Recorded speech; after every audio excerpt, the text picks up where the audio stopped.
Halo teman-teman, ketemu lagi sama aku Laura. Jadi hari ini aku mau cerita ke kalian gimana ceritanya aku bisa kena tilang sekitar 7 juta di Australia. Nah, pertama-tama kalian boleh cek dulu dua video aku sebelumnya tentang untuk pembuatan SIM di Australia dan juga gimana aku failed di driving license testnya di Australia. Sekarang kita mulai ke video yang kali ini. Oke guys, ini adalah surat-suratnya gimana aku bisa kena tilang dan apa aja penyebab aku kena tilang ya. Sebenarnya gini, yang kena tilang itu suami aku, tapi karena mobilnya itu atas namanya aku, jadi kena tilangnya itu ditujukannya kepada aku gitu. Nah, nanti dari sini karena bukan aku yang nyetir, aku bisa menominasikan suamiku karena dia yang nyetir gitu. Jadi nanti aku kasih surat ke fine-nya ke apa ya, di sini kayak karena aku di Geelong jadi ke City of Greater Geelong. Terus nanti aku kasih tahu di situ bahwa yang nyetir bukan aku tapi atas nama suamiku gitu ya. Intinya gitu. Oke. Yang pertama itu jadi aku kena yang pertama itu aku kena di tanggal 19 November 2020. Cuman aku tuh baru dapat surat ini tuh tanggal 14 April 2021. Dan karena aku dapatnya tuh baru sekarang, jadi mereka tuh kasih aku 3 surat. Aku tunjukin ya, tapi aku tutupin alamatku yang lama. Oke. Bisa kelihatan nggak? Yang pertama itu ini infringement notice, yang kedua karena aku nggak bayar namanya penalty reminder notice, dan yang ketiga karena aku nggak bayar yang pertama dan kedua ini ada namanya notice of final demand. Kenapa kok aku nggak bayar? Itu bukan karena aku nggak mau bayar ya, itu karena ketiga surat ini itu dikirim ke alamat rumahku yang lama. Karena sekarang aku tinggal di Geelong, dulu aku tinggal di Lakes Entrance, jadi mereka ini kirim aku ke alamat aku yang lama. Nah, aku kan pasti nggak tahu dong kenapa kok aku bisa dapat ini. Terus di sini yang kesalahannya itu, kenapa aku bisa ditilang adalah karena exceed speed limit in a vehicle. Jadi gini, di Australia itu kalau misalnya ada road sign 60, kita berarti harus driving itu kecepatan 60, nggak boleh lebih kayak 67, 68. Nah, mereka ini bisa kasih apa ya namanya, kayak memaklumi itu kalau kecepatan kalian itu 64. Jadi misal sign-nya 60, kalau kalian mengendarai 64 itu masih dimaklumin. Tapi di sini suamiku itu mengendarai kecepatan di 67. Nah, makanya itu kena tilang gitu, karena nggak boleh. Nah, kena tilangnya itu yang di surat pertama itu suamiku kena $207 atau 2 juta sekian lah ya kalau di Indonesia. Nah, karena kita nggak bayar, karena nggak tahu, akhirnya kita dapat surat kedua yang dari $207 itu sekarang menjadi 232,80. Jadi hampir 2,5 juta. Karena kita nggak bayar yang pertama. Karena kita nggak bayar yang kedua, karena kita nggak tahu, sekarang menjadi 366,20, hampir 4 jutaan. Nah, aku bingung dan shock karena kalau aku udah tahu yang pertama, aku pasti langsung bayar gitu kan. Nah, terus akhirnya untungnya teman kita yang di Lakes Entrance itu mereka kasih tahu ke kita bahwa kita dapat surat ini.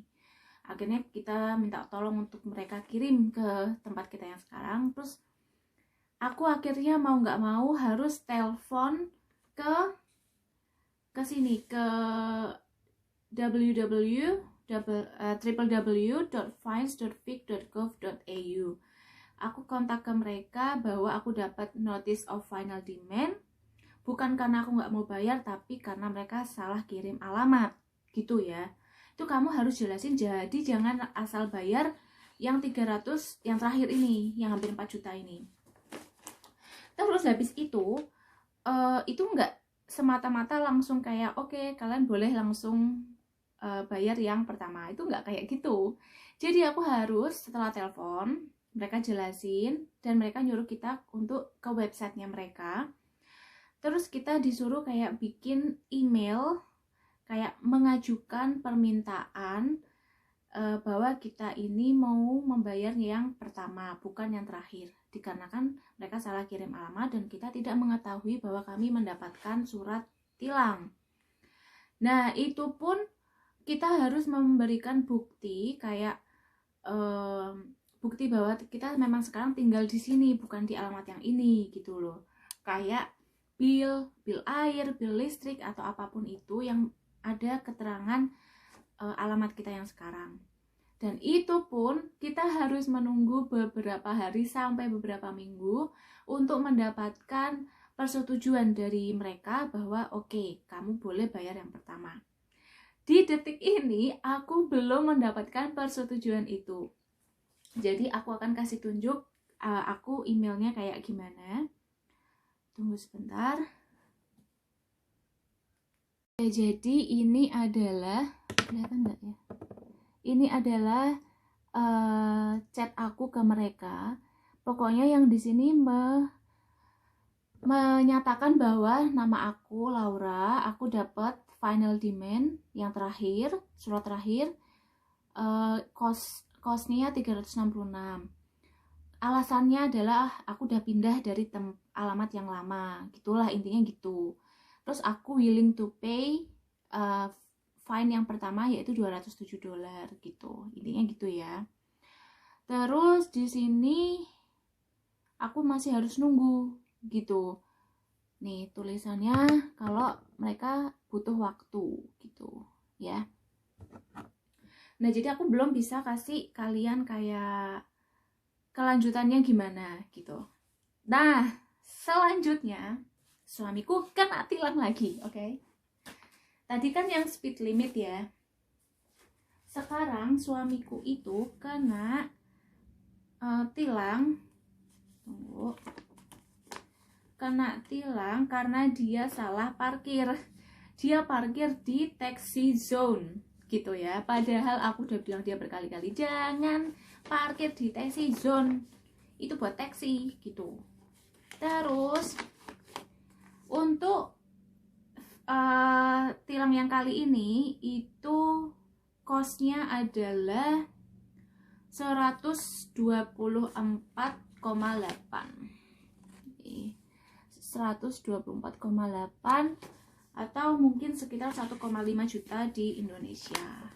Dan aku sudah langsung bayar gitu, karena aku nggak mau kayak berlarut-larut gitu. Nah, enaknya apa? Enaknya di sini walaupun kamu kena tilang, kamu bisa pakai metode plan atau nyicil gitu ya. Jadi kamu bayar, misal kamu dapat tilang 1,5 juta, kamu bisa cicil itu selama beberapa kali. Tapi waktu aku yang 1,5 juta ini aku nyicil 2 kali. Jadi bayarnya per 2 minggu gitu. Jadi yang pertama aku bayar kalau nggak salah sekitar $74. Terus sisanya itu 49 sekian lah gitu. Jadi bisa dicicil pembayaran per 2 minggu sekali gitu. Nah, yang ini, yang pertama, aku tuh jujur aku masih deg-degan banget. Aku nggak ngerti gimana ini bisa dapat persetujuan atau enggak. Walaupun aku sudah jujur banget bahwa memang aku nggak tahu karena aku udah pindah gitu, bukan karena aku nggak mau bayar gitu. Jadi saran aku, kalian kalau nyetir di Australia itu hati-hati banget, karena kalau kalian udah punya driving license Victoria, kalau kalian kena tilang itu kalian bisa kehilangan poin driving license-nya kalian. Jadi misal gini, per setahun kalian tuh dikasih kelonggaran bisa kehilangan poin 12 poin. Kalau kalian kehilangan 12 poin dalam 1 tahun itu, kalian tidak akan boleh menyetir selama beberapa tahun. Jadi kayak anggapannya SIM kalian itu ditahan, kalian nggak bisa nyetir sama sekali. Karena di sini kayak ditulis ya, mana ya, kalian kehilangan poin gitu, waktu itu aku bacanya gitu. Nih, kehilangan poin 1 tuh ya, jadi harus hati-hati. Terus karena yang tadi tuh loh yang menominasikan, jadi karena itu bukan diriku, itu suamiku, jadi aku prosesnya adalah aku menunggu persetujuan yang aku bisa bayar yang pertama ini. Setelah dipersetujui, aku baru boleh menominasikan, dapat statementnya ini, dapat formnya ini, bahwa bukan aku yang nyetir, jadi suamiku. Jadi nanti suamiku akan isi nama, terus alamat, terus nomor driving license, gitu-gitulah, terus tanda tangan gitu. Karena bukan aku yang nyetir gitu loh. Jadi kalau kalian nyetir di Australia, jangan kaget kalau tiba-tiba nggak ada polisi yang nyegat, tapi kalian dapat surat cinta gitu. Itu jangan kaget, karena memang itu berarti benar kalian itu melakukan kesalahan, bukan polisi yang mengada-ngada gitu. Jadi semoga video ini bisa ngebantu kalian untuk bisa kalian kena tilang, bagaimana caranya dan lain-lain. Tuh kalian harus lihat video ini, jangan di skip gitu ya. Terus kalau kalian punya pertanyaan, boleh banget komen di video aku. Sampai jumpa di video selanjutnya dengan info terbaru tentang persetujuannya, aku disetujui atau ditolak. Oke, see you on my next video. Bye bye.